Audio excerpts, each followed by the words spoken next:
Agora vamos falar sobre síndrome pós-Covid. A gente veio conversar com o médico justamente para entender um pouquinho aí tudo que tem acontecido com as pessoas que pegaram Covid e depois tiveram alguns problemas. Tem sido muito recorrente, doutor Mark? Bastante recorrente. Parte fundamental das pessoas vão estar desenvolvendo a síndrome pós-Covid, que nada mais é do que uma derivação e consequência das ações do vírus no corpo. Basicamente são alterações de ordem inflamatória que vão afetar partes diferentes do corpo, gerando maior risco de morte e de adoecimento. E essas complicações podem afetar tanto pessoas que tiveram assim muitos sintomas, ficaram ruim mesmo, ou depende, pode acontecer com uma pessoa que teve pouco sintoma e depois ter uma complicação mais grave? É exatamente isso que pode acontecer. Obviamente que pessoas que foram para UTI e foram intubadas, elas ficam com um risco maior das complicações mais graves. E dentre essas complicações, a gente citaria, por exemplo, a complicação cardíaca do processo inflamatório no coração, que vai ser chamada de miocardiopatia. Tá? É uma inflamação do coração que pode fazer com que ele não funcione bem e, obviamente, impor risco à saúde da pessoa.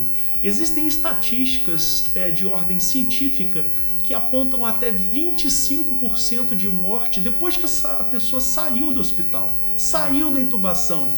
E ela, em até 30 dias, ficam com esse risco aumentado de morte por complicações tardias da doença.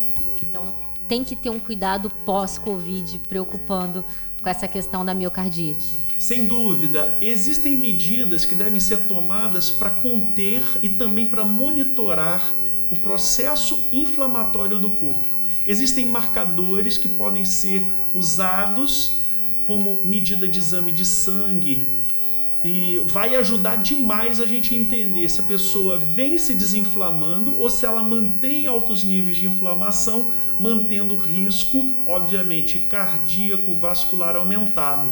Então, por exemplo, a ocorrência de trombose em pessoas que tiveram a Covid é maior do que quem não teve. E isso, obviamente, merece um cuidado com a parte vascular.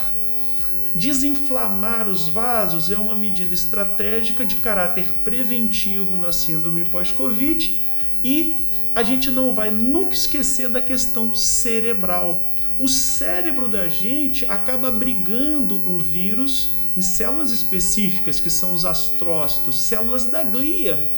E a nossa conexão neuronal fica prejudicada. Nesse sentido, muitas queixas de confusão mental, perda de memória recente, e a gente pode ajudar essas células cerebrais a se recuperar mais rápido, não é? Com suplementação apropriada, caso a caso.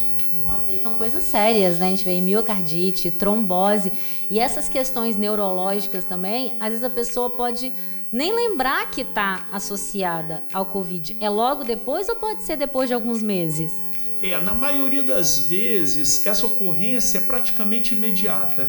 Ela sai daquelas complicações agudas da doença e já percebe que a memória está prejudicada, que ela está tendo alguma confusão, até às vezes no deslocamento dela que ela fazia com muita facilidade, agora ela pode se perder no trânsito, ela está fazendo uma conversa e de repente no meio da conversa ela não lembra mais exatamente o que ela queria comentar.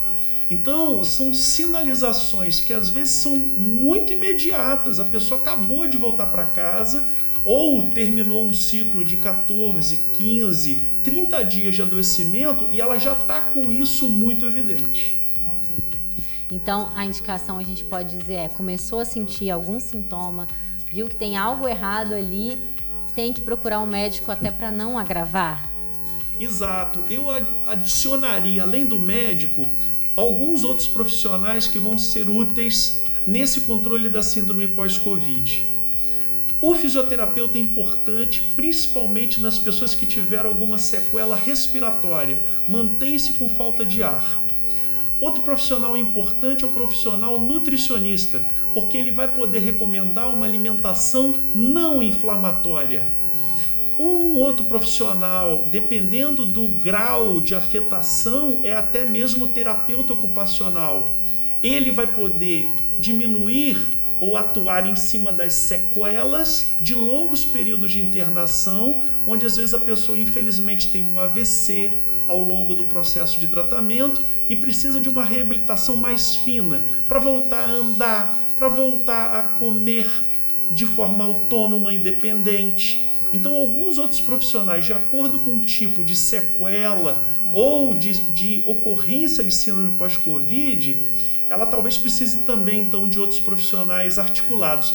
Um educador físico, por exemplo, pode ajudar no retorno lento e gradual das atividades físicas. A pessoa não deve fazer exercício físico extenuante, uma atividade física muito intensa no pós-Covid, porque ela aumenta o risco cardiovascular.